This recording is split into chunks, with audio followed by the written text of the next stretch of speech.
Dear student, Kurukshetra university से BEd करने वाले छात्र एवं छात्राओं के लिए एवं अन्य जितने भी यूनिवर्सिटी के छात्र जो भी बीएड कर रहे हैं वो भी देख सकते हैं, बिकॉज सभी यूनिवर्सिटी के सिलेबस लगभग एक जैसा ही होता है। कुछ चैप्टर अलग होते हैं, आप कमेंट करें, उन चैप्टर का भी हिंदी नोट्स प्रोवाइड किया जाएगी।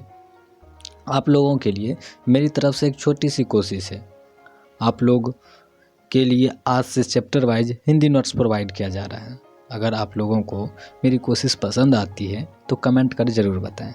इसी तरह पूरी सिलेबस का हिंदी नोट्स प्रोवाइड किया जाएगा।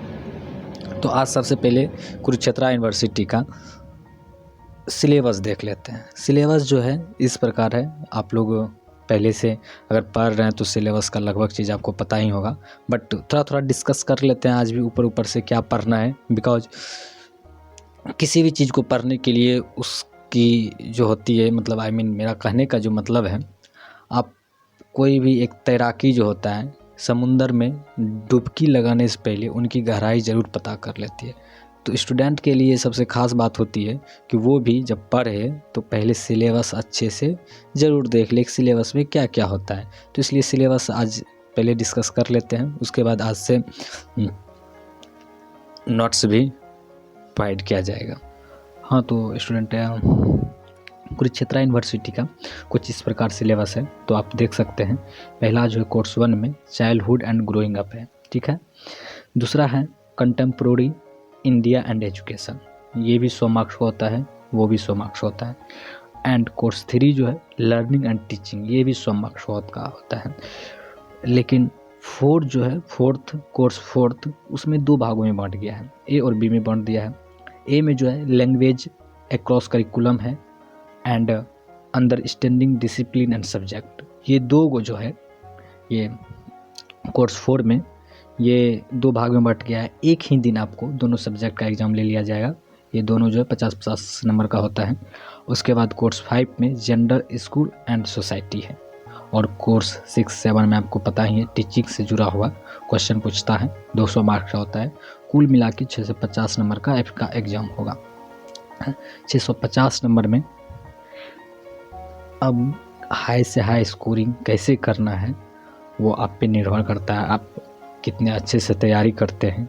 बट मेरी तरफ से तो एक छोटी सी कोशिश है कि कम समय में आप इन सब चैप्टरों पे कुछ विशेष प्रकार से अपनी पकड़ बना लें। तो कुछ हिंदी नोट्स तैयार किए हैं, वो भी एकदम चैप्टर वाइज बारीकी से। आप अच्छे से अगर इसको फॉलो करते हैं तो आपको बहुत हद तक हेल्प हो जाएगी। आप वैसे रेफरेंस बुक भी पढ़िए, रेफरेंस कोई बुक अगर किसी भी प्रकाशन का बुक पढ़ते हैं तो आपको और ज़्यादा नॉलेज होगी। तो आप देखते हैं, आज मेरा डिस्कस करने का कोर्स सिर्फ एक ही था मकसद कि आप वैसे भी कोर्स अब स्टूडेंट हैं, बीएड कर रहे हैं, तो आपको पता ही होगा सब क्या क्या सिलेबस है। बट सिलेबस में बारीकी से क्या क्या पूछेगा, क्या क्या बताना है, वो हर एक चीज़ पे डिस्कस करने की कोशिश कर रहे हैं आज हम। तो ये जो है आप चाइल्डहुड एंड ग्रोइंग अप जो है इसको 4 यूनिट में बांटा गया है और चारों यूनिट इस प्रकार है। पहला यूनिट जो है डायमेंशन ऑफ डेवलपमेंट है। यूनिट फर्स्ट जो है डायमेंशन एंड डेवलपमेंट, इसमें जो है ग्रोथ एंड डेवलपमेंट दिया गया है। इसका क्या कॉन्सेप्ट है, क्या प्रिंसिपल है, क्या फैक्टर्स हैं, इन सभी के बारे में आपको डिस्कस करना है यूनिट 1 में। यूनिट 1 का ही दूसरा जो फेजेज है characteristic of stages development with social reference of childhood के बारे में, उनके बारे में आपको डिस्कस करना है। दूसरा जो है understanding their needs and problem in India's, India के बच्चों में, इंडिया के कॉन्टेक्स्ट में पूछा जा रहा है कि इंडिया के बच्चों में क्या क्या इफ़ेक्ट है, क्या क्या प्रभाव है, उसके बारे में आपको बताना है। फिर चौथा आप जैसा कि देख रहे हैं पेरेंटिंग स्टाइल, ध्यान से देखिएगा। तो पेरेंटिंग स्टाइल, इसका कॉन्सेप्ट पूछा जा रहा है।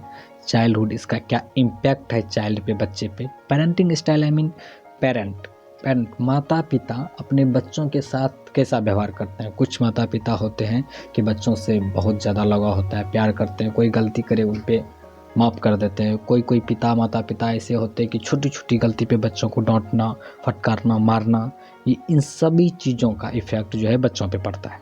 यही पेरेंटिंग स्टाइल में आपको पढ़ना होगा, इसका क्या कॉन्सेप्ट है उसके बारे में बताना पड़ेगा। उसके बाद जो है पर्सनालिटी है, personality meaning, nature and assessment. उसका बच्चों के पर्सनालिटी पे क्या इफ़ेक्ट पड़ता है, उस सब के बारे में, उनका मीनिंग क्या है, नेचर क्या है, गुण क्या है, उसके बारे में आपको बताना पड़ेगा। ये यूनिट 4 यूनिट 1 का हुआ। यूनिट 2 दूसरा यूनिट का आप देखिए, दूसरा यूनिट में क्या है। दूसरा यूनिट में कुरुक्षेत्र यूनिवर्सिटी के दूसरा यूनिट में चाइल्डहुड एंड ग्रोइंग अप के अंदर थ्योरीज पूछा जा रहा है। चाइल्ड डेवलपमेंट जो होता है, थ्योरीज ऑफ चाइल्ड डेवलपमेंट, इनके बारे में जो थ्योरी दिए हैं बहुत सारे वैज्ञानिक, उनके थ्योरी के बारे में पूछा जा रहा है। वैसे थ्योरी तो बहुत सारे वैज्ञानिक दिए हैं, बट कुरुक्षेत्र यूनिवर्सिटी के अंदर 3 थ्योरी पूछा जा रहा है जो फेमस है, बच्चों पे बहुत ज़्यादा इफेक्ट करता है। ये 3 थ्योरी में जो है, पहला है theories of pigment development by पियाजे एक थ्योरी दिया है, उनके बारे में पूछा जा रहा है। फिर दूसरा जो है theories of social emotional development bye Erikson का भी थ्योरी बहुत फेमस है, उनकी इरिक्सन का थ्योरी पूछा जा रहा है। उसके बाद Kohlberg theory of moral development, उसका कॉन्सेप्ट क्या है, स्टेजेज में क्या है, इम्प्लीकेशन क्या है, उन सभी के बारे में आपको डिस्कस करना पड़ेगा। और इन सभी का हम हिंदी नोट्स तैयार कर चुके हैं। अगर आपको ये श्रृंखला, ये सीरीज पसंद आएगी तो आप कमेंट ज़रूर करें। उसके बाद chapter wise and theories wise, हर वैज्ञानिक का जो अपना अपना थ्योरी हो, थ्योरीज वाइज हम वीडियो अपलोड करेंगे। आप देखें, समझें और बहुत हद तक आपको समझ आएगी भी। उनके बाद बुक पढ़ें, बुक आप पढ़ सकते हैं, बुक पढ़िएगा तो बहुत हेल्प करेगी ये नोट्स आपको। तो इस प्रकार अब यूनिट तीसरा देखते हैं। तीसरा यूनिट में क्या क्या दिया गया है। तीसरा यूनिट में आप देख सकते हैं जो है learner as a developing individual. ये थोड़ा PDF पता नहीं, थोड़ा स्पष्ट नहीं दिख पा रहा है, बट जूम करके आप देखोगे ज़रूर देख पाओगे। तो इस प्रकार जो है तीसरा में उसमें पूछा जा रहा, फर्स्ट है इंटेलिजेंस जो बुद्धि होता है, इंटेलिजेंस, उसका meaning, nature, theories of intelligence, इसका फैक्टर्स, 2 फैक्टर्स थ्योरी दिया गया है। 2 फैक्टर्स थ्योरी में क्या क्या है, उन सभी के बारे में डिस्कस करने के लिए बोला जा रहा है।